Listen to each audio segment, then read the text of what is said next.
Donc nous revoilà sur ESP Home, nous allons pouvoir programmer notre premier microcontrôleur. Donc moi j'ai choisi un Node MCU V3, donc c'est basé sur la puce ESP8266 et j'ai choisi cette carte parce que déjà elle est pas chère, elle se trouve facilement et en plus il y a bien sûr une LED que l'on peut faire clignoter ici, une LED bleue et également un bouton que l'on va pouvoir programmer. Donc ça va nous permettre de découvrir la configuration de ESP Home sans avoir à brancher des capteurs.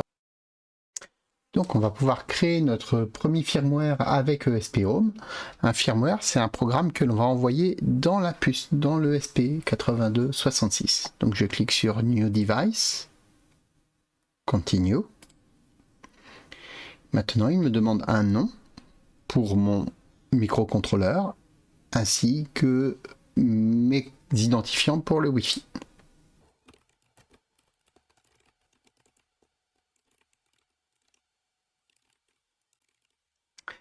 Je clique sur Next. Ensuite, il va me demander la famille de mon microcontrôleur. Donc moi, j'ai un ESP8266.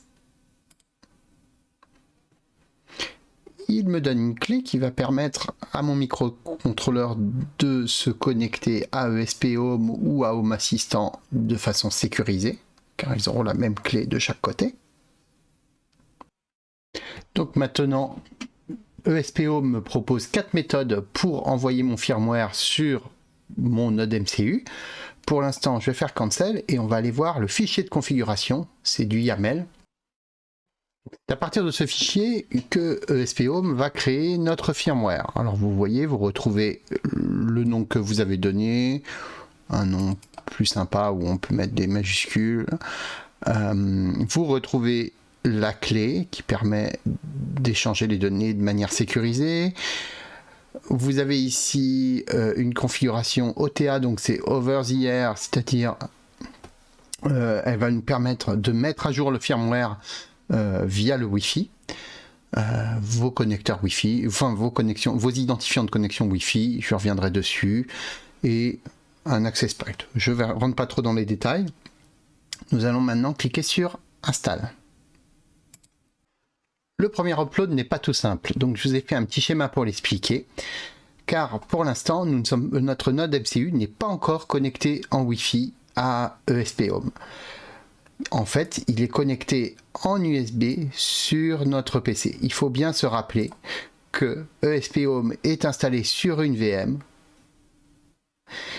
et que donc on ne peut pas l'envoyer directement sur le node MCU.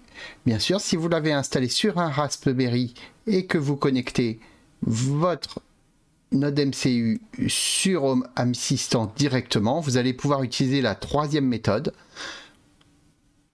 qui permet d'uploader directement depuis le Raspberry jusqu'à un MCU le firmware. Là, vous voyez, il ne trouve pas de connexion USB. Donc, voici la méthode. En 1, on va construire notre firmware.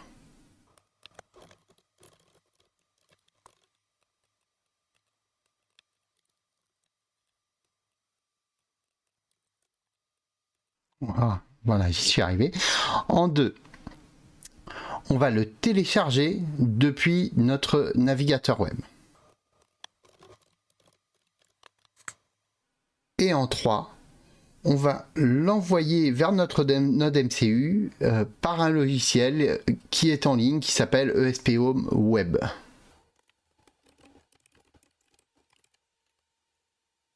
Première étape, je construis mon firmware. Donc je fais manual download, modern format. Le firmware se construit. Voilà. Étape 2, je télécharge mon firmware sur ma machine. Donc il est ici.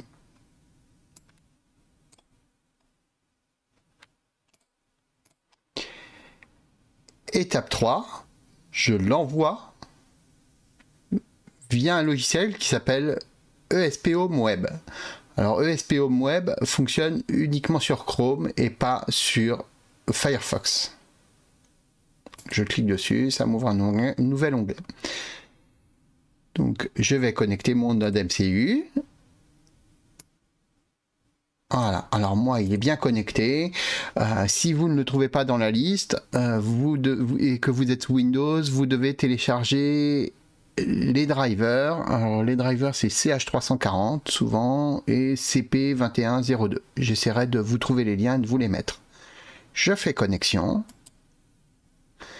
et je fais install. Ici, je choisis mon firmware que je viens de créer. Voilà. Le point bin. Je fais install.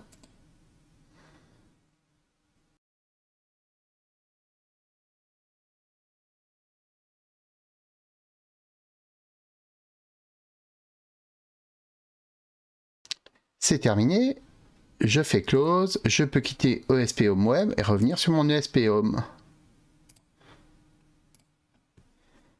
Maintenant, il devrait finir par se connecter ici.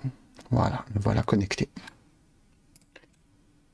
Donc maintenant, mon node MCU est connecté en Wi-Fi à ESP Home. On peut le vérifier en allant sur les logs. Voilà, il vous donne l'adresse IP, plein d'informations. Alors, la première chose à faire, c'est de modifier le type de carte dans notre fichier de configuration.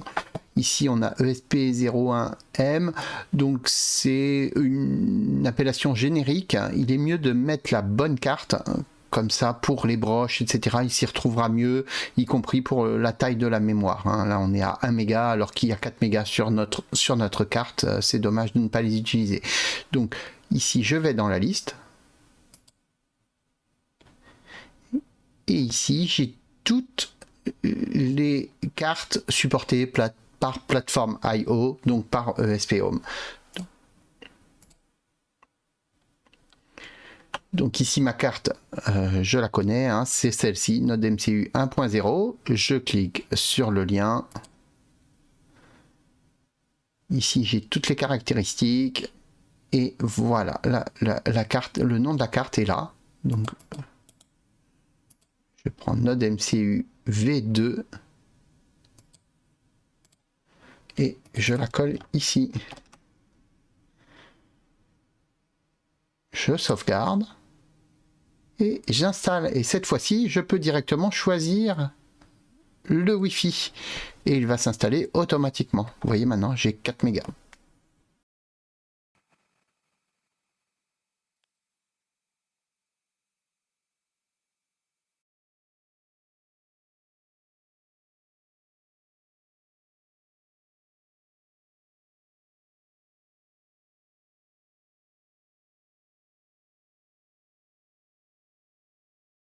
Et voilà, donc en un seul clic, j'ai compilé mon firmware et il a été uploadé directement vers le node MCU. Voilà, on a envoyé nos premiers firmware dans notre node MCU. Je vous donne rendez-vous pour la prochaine vidéo. On va commencer à jouer avec la LED et le bouton.